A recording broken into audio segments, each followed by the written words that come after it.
අපායේ ගේට් එකෙන් නිදහස් වෙලා පොඩීමලා එක එක තැන් වලට ගිහිල්ලා එක එක දේවල් කරනවා. ඉතින් අද කතාව මේ විදිහට නගරයකට වෙච්ච විනාශයක් වළක්වන්න යන සෑම් ඩීන් දෙන්නට හමු වෙන තවත් බලගතු විදිහේ ඩීමන් බලපෑමක් ගැන.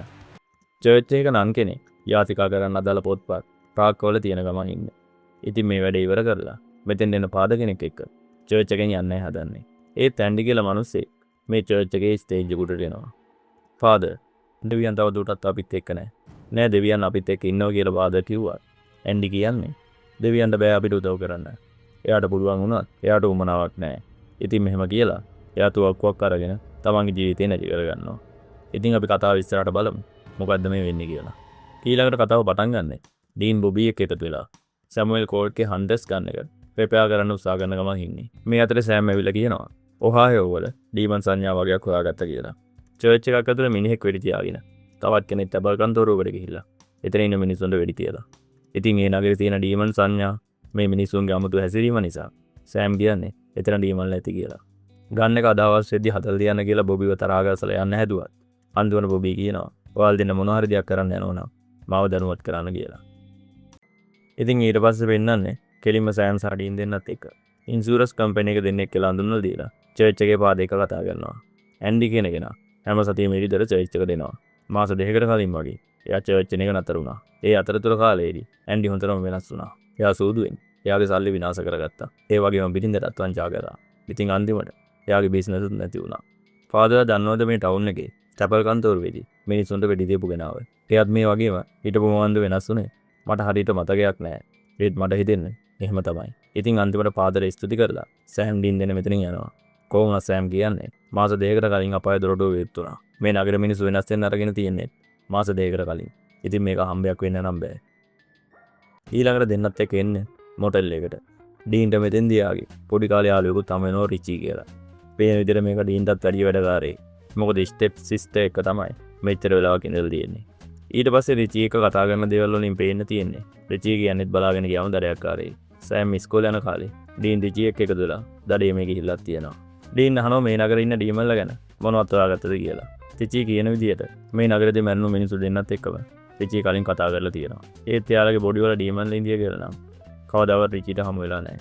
ඒත් රිචිට පොඩි තීරයක් තියෙනවා. එයා හිතන්නේ ඩීමල්ලා මිනිස්සුන්ගේ ඇඟට රිංගලා එයාලගේ මනස විකෘති කරලා ඊට පස්සේ තවත් බොඩි එකකට ඇතුල් වෙනවා කියලා. ඩීන් අහනවා මේ නගරේ එකපාර වෙනස් වුණු කවුරු හරි ගැන ඔයා දන්නවද කියලා. රිචි කියන විදිහට රෝටා කියලා මිනිහෙක් ඉන්නවා. එයා සමාජ සේවාවක ප්‍රධානියෙක්. හැබැයි එකපාරටම අපතෙක් වුණාලු. සූදු වඩයි දුරාචාරයට ඇබ්බැහි වෙලා. සෑම් අහනවා අපිට යව හොයාගන්න පුළුවන් වේද කියලා. රිචි කියන විදිහට තා පැය කිහිපයකින් රොටර්ව එයාගේම බාරකේදී හොයාගන්න පුළුවන්ලු. ඊට පස්සේ සෑම් ඩීන් දෙන්නත් එක්ක එන්නේ රිචි කියපු බාරකට. සෑම් ඩීන් දෙන්න මුලින් හිතාගෙන හිටියේ මේක පාට කම්මැලි නගරයක් කියලා. ඒත් දැන් පේන විදිහට මේ නගරේ සම්පූර්ණ මේක අනිත් පැත්ත. බායකට තුලුනවම් පෙන්නන විදිහට රිචි දැන්ටවත් මෙතෙන්ට ඇවිල්ලා ඉන්නේ. ඉතින් එයා ඇතින් ඉන්න රොටර්වත් පෙන්නනවා. කියන විදිහට මුළු ලෑමයා මෙතනලු ඉන්නේ. ඒත් කාටවත් එයා ළඟට නම් යන්න බැරිලු. කොහොමද ඩීන් නම් කියන්නේ? ඔයාලා දෙන්න ගිහලා ඕන දෙයක් කරගන්න. මම නම් යන්න හදන්නේ මෙතන ඉන්න බාටෙන්ඩර්ව පරීක්ෂා කරන්න. කොහොමද රිචි කියන විදිහට දැන්ටවත් බාටෙන්ඩර් එයාට ලයින් එකකට වෙන්නේ. රිචි මෙතනින් ගියාම ඩීන් සෑම් එක මේ බාටෙන්ඩර් ගැන පොඩි කතාවක් කියනවා. වැඩේ කියන්නේ ෆාදර් මේ බායකට ඇවිල්ලා ෂොට් එකක් දාන ගමන් ඉන්නේ. ඉතින් ඩීන්ගේ මේ කතාව ෆාදර් අහගෙන ඉන්නේ. ෆාදර් කියනවා මේ ටවුන් එක යන්නේ හැමෝම වගේ. මම හිතුවා ඔයාලා දෙන්නත් මෙතෙන්ට එවි කියලා. ඒ සෑම් අහන්නේ ෆාදර් මොකද්ද මෙතන කරන්නේ කියලා. ඉතින් ෆාදර් කියන්නේ කැමැතිවත් නැති වුණා තමන්ගේ පිටිසින්න දැන්න යන්න වෙනවා කියලා. ඉතින් මුළු ටවුන් එකම රැවෙද්දි මෙතන ඉන්නවනම් කියන විදිහට ෆාදර් එන්න වෙන්නේ මෙතෙන්ට තමයි. පේන විදිහට මේ නගරේ සම්පූර්ණ දුරාචාරයට යට වෙලා තියෙන්නේ. මේ බාටෙන්ඩර්ට ඊදර හමු වෙන්නම් කියලා අන්තිමට ෆාදර් මෙතන යනවා. ඊට පස්සේ ඩීන්ටත් මේ බාටෙන්ඩර්ට ලයින් දාන්න ඕන නිසා කවදාවත් බීපන්සි ඩ්‍රින්ක් එකකුත් බොන්න යන්නේ. මේ අතර ටිකක් ලිඳ පාටින් ඉන්න රෙජි කියලා මනුස්සෙක් මේ බාරකට ඇවිල්ලා ජෝන් කියලා මනුස්සෙක්ව හමු වෙනවා. මෙයාලගේ දුවක්වත් තියෙනවා දැකපු සෑම් ඒ පැත්තට දුවගෙන ගියා. ඊට කලින් මෙයා ජෝන්ට වෙඩි තියලා දානවා. කොහොමවත් එයා Tamanටත් වෙඩි තියාගන්න කලින් ඩීන්ට පුළුවන් වෙනවා. ඇවිල්ලා යවන අවස්ථන්න. සෑම් කාටවත් පේන්නේ නැති වෙන්න පොඩ් ටිකක් කියස බලනවා. පේන විදියට මෙයාගේ ඩීමන් කෙනෙක් නැහැ. රෙජි කියන විදියට ජෝන් යාගේ වයිෆ් එක නිදාගත්ත ඉඳ තමයි රෙජි මේ දේ කරලා තියෙන්නේ. ඊට පස්සේ ටික වෙලාවකින් අපිට පෙන්නන්න පොලිසිය මෙතෙන්ට ඇවිල්ලා රෙජිව අරගෙන යනවා. ඉතින් මේ වෙන දේවල් එක සෑම් ඩීන් දෙන්න දැන් කල්පනා කරන්න. ඇත්තටම මේ ඩීමන්ලා ඉන්නවද නැද්ද කියලා. ඉතින් ඩීන් කියන්නේ සමහර විට මේක මේ මිනිසුන්ගේ හැටි වෙන්නේ නැති කියලා. කොහොමවත් පොලිසියෙන් ඇවිල්ලා මෙතන මිනිස්සු බේරගත් එකට නිවුස් වල දාන්න සෑම් ඩීන් දෙන්නගේ ෆොටෝ එකක් ගන්න කලින් දෙන්නත් එක මෙතනින් පැන ගන්න හදන්නේ. එතකොට තමයි මෙයාලට මතක් වෙන්නේ රිචී මෙතන නැහැ කියලා. එහෙන විදිහට මුලින් රිචීගේ පොකතාව ඇත්ත. එයා බාටෙන්ඩර් එක ගිහිල්ලා. කොහොමවත් බාටෙන්ඩර් මෙයාව එක් කරගෙන යන්නේ ගෙදරක පින්මාලකට. ඉතින් රිචී අහන්නේ මේ වැඩේට මගේ බෙඩ්රූම් එකයි මොටේ රූම් එක කරි හරියන්නේ නැද්ද කියලා. බාටෙන්ඩර් අමුතු විදිහට ඉටිපන්දම් පත්තු කර කර ඉද්දි රිචී ඇවිල්ලා අහනවා ඔයාට මේ පහල ඉන්න බය නැද්ද කියලා. ඒ එක්කම මෙයා කියන්නේ කොහොමදවත් බය නැහැ. මාත් එක්ක අහන්න කෙනෙක් කියලාකොට බය වෙන්න දෙයක් නැහැ කියලා. මේ එක තමයි එයාගේ ඇස් කළු පාට හැරෙන්නේ. ඒ කියන්නේ ඇත්තටම ඩීමන් ඉඳලා තියෙන්නේ මේ බාටෙන්ඩර් ගෑන්ගේ. කොහොමද රිචීට මෙයාට බහර දෙන්න වෙන්නේ නැහැ. මේ ඩීමන් කිසි ගාණක් නැතුව රිචීගේ බෙල්ල අනිත් පැත්තට කරකවලම දානවා. ඊට පස්සේ පෙන්නන විදියට ඩිමින් දිගටම ඩීන් රිචීව සම්බන්ධ කරගන්න බලනවා. හැබැයි යාගෙන් ප්‍රතිචාරයක් නැති නිසා ඩීන් තේරුම් ගන්නවා රිචීට මොකක් හරි කවදරයක් කියලා. මේ අතර සෑම්ගේ ප්ලෑන් එක මේ ටවුන් එකේ ප්‍රධානියා වගේ ඉන්නේ ට්‍රෝටර් ගැන ඔත්තු බලන එක. මෙතනින් පස්සේ අපිට පෙන්නන්නේ බොබි හන්ටර්ස් ගන්න එකට ප්‍රයා කරලා එයා ඒකේ එයිම් එක හදන ගමන් ඉන්නේ. මෙතෙන්දි තමයි සෑම් එක කතා කරන ඩීමන් බොබි ඉස්සරහට එන්නේ. බොබි අහන උඹ කවුද කියලා. ඉතින් එයා තමන් ඩීමන් කෙනෙක් කියලා ඔප්පු කරලම පෙන්නනවා. පේන විදිහට ඩීමන් රූපිට හොඳටම සුව මේ තුවක්කුව වැඩ කරන්නේ නැහැ කියලා. කොහොමවත් හරියන්න හරි වරදින්න හරි කියලා. බොබි රූපිට වෙඩි තියනවා. පේන විදිහට තව දුරටත් මේ තුවක්කුව වැඩ කරන්නේ නැහැ. බොබි අහනවා උඹට මොනවද ඕනි කියලා. කොහොමවත් රූපි අන්තිමට අහන්නේ ඔය තුවක්කුව හදාගන්න මම උදව් කරන්න දෙපාද කියලා. ඊට පස්සේ පෙන්නන විදිහට සෑම් ට්‍රේටර් ගැන ඔත්තු බලන ගමන් ඉන්නේ. මේ අතරදී ඩීන්ට බාටෙන්ඩර් කෙනෙක්ගේ අවිතෝජනාවකුත් ලැබෙනවා. කොහොමද ඩීන් මේ වෙලාවේකට කැමති වෙන්නේ නැහැ. ඉතින් ඒ සිදුවීමත් එක්ක රිචීව මරපු බාටෙන්ඩර් අන්තිමේදී ඩීන්ට ලයින් දෙනවා. සෑම් හොරෙන් ගිහලා ට්‍රේටර්ගේ ඔෆිස් එක පරිස්සම් කරද්දී සෑම් නිකන් මෙයාලට කොටු වෙනවා. කොහොමද සෑම් මෙයාලගේ තුවක්කුව අරගෙන හොලිවුඩ් ටිකක් කියලා බලනවා. තේන විදිහට මෙතන ඩීමන්ලා නැහැ. සෑම් ටේටර්ට සොරි කියන අතරේ කේට හිතන්නේ සෑම්ට පිස්සු කියලා. පෙන්නන විදිහට බාටෙන්ඩර් ඩීන්වත් අරගෙන ඉන්නේ රිචීව මරපු තැනටම. මට කියන්න අමතකුණා. රිචී කියන්නේ මගේ යාළුවෙක්. මම යාගේ ෆෝන් එක ට්‍රැක් කරාම මම මේ තැන හොයාගත්තා. මේක ඩීමන් බාටෙන්ඩර් ඇවිල්ලා ඩීන්ට පහර දෙන්න හැදුවා. එයාට ඩීන් ළඟට ලං වෙන්න බෑ. පේන විදිහට මේක ඩීන් නැතව පුගුලා. නිකම්ම මේ බාටෙන්ඩර් ඩෙවිල් ස්ටෙප් එකක් ඇතුලේ කොටු වෙනවා. ඉතින් මේකත් එක ඩීන් කරන්න හදන්නේ. කෙලින්ම මේකව අපායට යවල් දාන එක. ඒත් මේ අපායෙන් එළියට ආපු ඩීමන්ලගේ බලයන් විවිධාකාරයි. මෙයා මෙතන තියෙන හුලඟ භාවිතා කරලා ඩීන් කියව ඉන්න පොතේ ෆිටු ටික ගැලවිලා යන සලස්සනවා. ඊට පස්සේ පොත පැත්තකට යවලා එයාගේ බලයන් පාවිච්චි කරලා මෙතනින් එළියට යන්න තියෙන තැනත් වහලා දානවා. කොහොමද ඊට පස්සේ ඩීන් උත්සාහ කරනවා මේක අපායට යවන්න.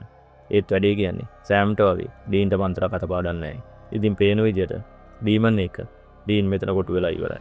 මේ වෙච්ච දෙයට ඩීමන් hina වෙවි හිටියා. ඩීන් කියනවා සෑම් මාව හොයාගෙන එවි. ඒ ආවම මට බැරුණු දේ එයා කරා කියලා. ඒත් මේ ඩීමන් කියන දේවල් වලින් තමයි දැනගන්නේ. ඩීන් සෑම් එක්ක ඉන්නවා වගේම මේ ඩීමන් ඉන්නේ තනියෙන් නම් නෙවෙයි. ඉතින් දැන් ප්‍රශ්නේ තියෙන්නේ මෙතෙන්ද මුලින් සෑම් මේවිද? එහෙම නැත්නම් මෙයාගේ හවුල්කාර ඩීමන් මේවිද කියලා. මේ අතරේ සෑම් මෙයාගේ අයියෝ වෙන ගමන් ඉන්නේ. කොහොමවත් අන්තිමට පගාව දීලා තමයි මෙතන ඉන්න කෙනෙක්ගේ විස්තර හදන්න වෙන්නේ. ඉතින් සෑම් දැනගන්නවා රැයකට කලින් ඩීන් බාටෙන්ඩර් එක්ක ගිහිල්ලා කියලා. ඩීන් නාමයේ රිචීව මැරුවේ කියලා. කියන විදිහට මෙයා රිචීව මරලා තියෙන්නේ. රිචී පාර දෙන්න හැදුව නිසා. මොකද මේ ආයිති කරගෙන ඉන්න ගෑන් ළමගේ ඇඟට හානියක් වෙනකොට මේ ඩීමන් කැමති නැහැ. ඔයා දන්නවද මම ඇත්තටම මොකද කරේ කියලා? මම ට්‍රෝටර් එක ලන්ච් එකක් ගත්තා. මම එයාට කියලා දුන්නා. කාටවත් කරදරයක් නොවේ. සල්ලි වෙන්න පුළුවන් බිස්නස් කීපයක් ගන්න. ඉතින් ට්‍රෝටර් ඒ දේවල් කියාපුවා කරා. සූදුව, ගණිකාවන්, බීමත්කම් මේ හැම දෙයකම නිකම්ම මිනිස්සු ඇදිලා ආවා. ඉතින් ඒක තමයි මේ ටවුන් එකට උනේ. සෑම් තොරතුරු හොයාගත්ත විදියට බාටෙන්ඩර් එක දාට අවිල පරීක්ෂා කරනවා. මෙතෙන්දි මෙයාට හමු වෙන සල්පර්. මේ අතරේ ඩීන් මේ ඩීමන් එක දාන chat එකෙන් දැනගන්නවා මේ ඩීමන් එකතු වෙලා පෘථුවිය පාලනය ගන්න තමයි හදන්නේ කියලා. මේ chat එක තවත් අසවත්. ඩීමන් කියන විදියට එයාලටත් දෙවි කෙනෙක් ඉන්නවා. එයාගේ නම තමයි ලූසිෆර්. ඉතින් ඩීන් අහනවා ඔයා මේ කියන්නේ යක්ෂයා ගැනද කියලා. එයා ඔයාලගේ යක්ෂය වුණාට අපේ නෙවෙයි. ලූසිෆර් කියන එකේ ඇත්තම තේරුම තමයි ආලෝකයේ ගෙන ඉන්නා කියන එක. එයා තමයි දෙවියන්ගේ සුළු දූතයන් අතරින් ලස්සනම කෙනා. දෙවියන් යාට මිනිසුන්ට ගරු කරන්න කියලා අනකතාව. එයා ඒකට කැමති වෙන්නේ නැති නිසා එයාව නිරපල අපාය හිර කරා. මේකත් එක ඩීන්ට විචාර කරන්නත් අමාරුයි. ඇත්තටම බයිබලයේ තියෙන ලූසිෆර් ඇත්තම කෙනෙක්ද කියලා. කොහොමද ඩීමන් කියන විදියට ඇත්තටම යාව කවුරුවත් දැකලා නැහැ. ඒත් කියන විදියට එයා තමයි අපිව නිර්මාණය කරලා තියෙන්නේ. ඉතින් පේන විදියට මිනිස්සු දෙවියන් අදහනවා වගේම මේ ඩීමන්ලා එයාලගේ දෙවියන් වෙන ලූසිෆර්ව අදහනවා. ඉතින් මෙයාලා බලාගෙන ඉන්නේ කවදද හරි ලූසිෆර් අපායෙන් නිදහස් වෙනකම්. කොහොමවත් කතාවෙන් කතාව ඩීන්ට ඕන වෙනවා අපාය මොන වගේද කියලා දැනගන්න. මම හිතන්නේ නැහැ ඩී ඔයාට ඒක හොඳ දැනක් වේවි කියලා. කියන විදිහට ඩීමන්ලටත් අපායේ ඉන්න බැරි නිසා තමයි එයාලත් මෙහෙම එළියට එන්නේ. මේ අතරේ සෑම් ආයමත් වෙනවා බායකට. බාටෙන්ඩර් එක ගෙදර නැති නිසා එයා යන්නේ වෙන තැනක් තියනවද බලන්න තමයි සෑම් මෙතෙන්ට එන්නේ. කොහොමද මෙතන ඉන්න බාටෙන්ද කලින් කිව්වට වඩා වැඩි විස්තර දන්නේ නැහැ. ඊට පස්සේ සෑම් දකිනවා පැත්තක ඉන්න පාදව. පාද එක්ක කතා කරද්දි තමයි සෑම් දැනගන්නේ බාටෙන්ඩ යන එන තව තැනක් තියෙනවා කියලා. සෑම් පාදට කියන්නේ ඩීන්ටයි බාටෙන්ඩටයි මොකක් හරි කරදරයක්ද කියලා එයාට සුව නැහැ කියලා. ඉතින් මේ කතාව එක්ක පාදත් එනවා සෑම් එක්ක එයාල් දෙන්න ගැන හොයලා බලන්න. ඒත් මෙතන යන්න කලින් පෙන්නන විදියට මේ පාද තව දුරටත් මිනිස්සෙක් නෙවෙයි. මෙයා ඩීමන් කෙනෙක්. සෑම් එක පාදේ නතරේදී ඩීමන් ඩීන් එක කතා කරන්නේ. එයා ගහපු ඩීජල් ගැන. ඉතින් ඩීමන් අහන්නේ ඔයාට ඉතුරු වෙලා තියෙන්නේ අවුරුද්දටත් අඩුවේ. ඉතින් මෙයා පොඩ්ඩක්වත් බය නැද්ද කියලා. සෑම් සහ පාදේ නතරේදී සෑම්ගේ කතාවෙන් දැනගන්නවා සෑම් සහ ඩීන් මුලින්ම ගියපු ඉන්ෂුරන්ස් කම්පැනි කතාව බොරුවක් කියලා. මේ පාද කතා කරන විදිහෙන් පේන්න එයා දැනටමත් දන්නවා සෑම් සහ ඩීන් කියන්නේ කවුද කියලා. මේ අතරේදී ඩීමන්ගෙන් ප්‍රශ්නයක් අහනවා. ඔයාලා අපායේ ගේටෙන් එළියට ආවා. ඉතින් දැන් ඔයාලා මොකද කරන්න හදන්නේ? මට ඔයාලගේ කිසි ප්ලෑන් එකක් පේන්නේ නැහැ. ඇත්තටම අපිට ප්ලෑන් එකක් තිබුණා. ඩීමන් නාමයක එකට එකතු කරලා තියාගත්තේ SSA. මේ SSL කියන්නේ Yellow Ice Demon. ඔයාලව මැරුවට පස්සේ ඒ ප්ලෑන් එක විනාශ වුණා. ඉතින් ඩීන් අහනවා ඒ කියන්නේ ඔයාලට කමාන්ඩ් දෙන්න කෙනෙක් නැහැ නේද කියලා. ඇත්තටම කෙනෙක් හිටියා. ඒ තමයි සෑම්. සෑම් තමයි ඩීමන් නාමයක මෙහෙවන්න හිටියේ. ඒත් ඒ වැඩ හරියට උනේ නැහැ. මමත් හිටියේ සෑම්ව පලෝ කරන්න. දැන් ප්‍රශ්න අහන දෙන්න කෙනෙක් නැති නිසා ඩීමන් හමුදාව එක එක අය ඔටුන්න වෙනුවෙන් පොර කනවා. දැන් මේක තනිකරම අවුජාලයක්. මේ අතරේ තමයි ඩීන්ට සෑම්ගේ වට නැහින්නේ. පේන විදිහට පාදයක සෑම් ඇවිල්ලා තියෙන්නේ. හරිම තැනට. පොඩි වෙලාවකින් සෑම්ට ඩීන් හොයාගන්න පුළුවන් වෙනවා බේස්මන්ට් එකේ ඉඳලා. ඩීන් බය වෙන්න එපා. අපි ආව බේර ගන්නවා. ඉතින් ඩීන් අහනවා අපි කියන්නේ කවුද කියලා. මම ආවේ පාදයක. සෑම් පරිස්සම් වෙන්න. සෑම්ට තේරෙනවා මොකක් කරේ අවුලක් තියෙනවා කියලා. එයා හොලිවුඩ් එකකට අරගෙන එන්නේ පාද ළඟට. දැන් තමයි සෑම්ට පාද ඩීමන් කෙනෙක් කියලා පේන්නේ. පේන විදියට මෙතෙන්ට බොබිත් ඇවිල්ලා. එයා හන්ටර්ස් ගන්නගෙන් වෙඩි තියනවා. හැබැයි ඩීමන්ට වදින්නේ නැහැ. ඉතින් අන්තිමට සෑම්මයි බොබිවයි දෙන්නම පැත්තකට වීසි කරලා මේ ඩීමන් යන්න හදන්නේ. ඩීන් ඉන්න තැනට. පේන විදියට බොබි ඇවිල්ලා ඉන්නේ රූබිත් එක්ක. ඒ කියන්නේ මේ විදියට තමයි බොබි හොයාගෙන තියෙන්නේ. සෑම් දැන් ඉන්න තැන. සෑම් හන්ටර්ස් ගන්න එකත් අරගෙන ඩීමන් පස්සෙන් යනවා. ඩීමන් ඩීන් ඉන්න තැනට ආවම ඩීන්වත් පැත්තකට වීසි කරලා මෙතන තියෙන ඩෙවිල් ස්ටෙප් එකක් විනාශ කරලා දානවා. පේන විදියට මේ ඉන්නේ ඩීමන් කපල් එක. ඩීන්ට මේක තවත් විකාරයි. ඉතින් දැනගන්න විදියට සතවර්ෂ ගානක් තිස්සේ මේ ඩීමන්ල දෙන්න කපල් එකක්. කොහොමවත් පාදකෙන් ගින්න ඩීමන් අනින් ඩීමන් එපා කියද්දි ඩීන්ව මරන්න හදන්නේ. හැබැයි මේ එක මෙතෙන්ට එන සෑම් පාදට වෙඩි තියලා දානවා. පේන විදියට රූබි ඇත්තටම බොබිට උදව් කරලා. මොකද දැන් මේ තුවක්කුව වැඩ කරනවා. ඉතින් මේකත් එක්ක පාදකෙන් ගින්න ඩීමන් පාදත් එක්කම මැරලා යනවා.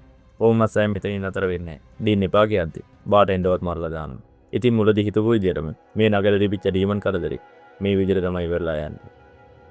මෙතනින් පස්සේ ඊළඟට සුදේ බොබි එක ඩීන් කතා කරන ගමන් ඉන්නේ. බොබි කියන විදියට මෙතන ඩීමන්ලා තව දුරටත් පේන්නේ නැහැ. කොහොමවත් මෙයාලට මිනිස්සුන්ව යව කරගන්න බැරි නිසා දැන් කරන්න තියෙන්නේ මෙතන යන එක. අන්තිමට ඩීන් බොබිට දෙයක් කියනවා. කහපාට ඇස් තියෙන ඩීමන් මරන්න කලින් එයා දෙයක් කිව්වා. සෑම් තායමත් පණ දුන්නම ඒ ඉන්න කලින් හිටපු කෙනාමද බලන්න කියලා. බොබි එක වෙන්න පුළුවන්ද? ඉතින් බොබි කල්පනා කරලා කියන්නේ නෑ ඒක වෙන්න බෑ. ඩීමන්ලා කොහොමවත් බොරුන කියන්නේ කියලා. මේ අතරේ සෑම් ඉන්න තැනට එන්නේ රූබි. කොහොමද සෑම් අවුලෙන් ඉන්නේ? ඩීමන්ලා මැරෙද්දි එයාලා අයිති කරගෙන ඉඳපු මිනිස්සු දෙන්නත් මැරුණු එකට. හැබැයි රූබි කියන්නේ ඔයා එයාලට කෙලේ උදව්වක් කියලා. කොහොමද මෙතෙන්දි සෑම් චෝදනා කරන්නේ? තවමත් ඩීන්ව බේර ගන්න ක්‍රමයක් හොයාගන්න බැරුණ එකට. සෑම් හැමදේටම වෙලාවක් තියෙනවා. අපි දැන් ඉන්නේ යුද්ධෙක. ඔයාට මගේ උදව් වුණ නැත්නම් ඒකට කමක් නැහැ. මට ඔය ගන්න එක දෙන්න. මම ඕක පාවිච්චි කරන්න පුළුවන් කෙනෙක් හොයාගන්නවා. සමහර විට මම මේකෙන් ඔයාට වෙඩි තියලා දැම්ම නම් හරි. කොහොමද ඩීමන් කියන දේවල් එක්ක සෑම් අන්තිමට තුවක්කුව පල්ලෙහාට දානවා. මේක ලේසි වෙන්නේ නැහැ සෑම්. ඔයාට දේවල් කරන්න වේවි. ඔයා කවදාවත් කරන්න හිතන්නවත් නැති විදිහේ. ඒත් මෙතන හොඳ පැත්ත තමයි හැම වෙලාවෙදිම මම ඔයත් එක්ක ඉන්නවා. ඉතින් අද කතාව මෙතනින් තමයි ඉවර වෙන්නේ. ඊයෙන් එන්නම් සුබ දවසක් ඔයාලට.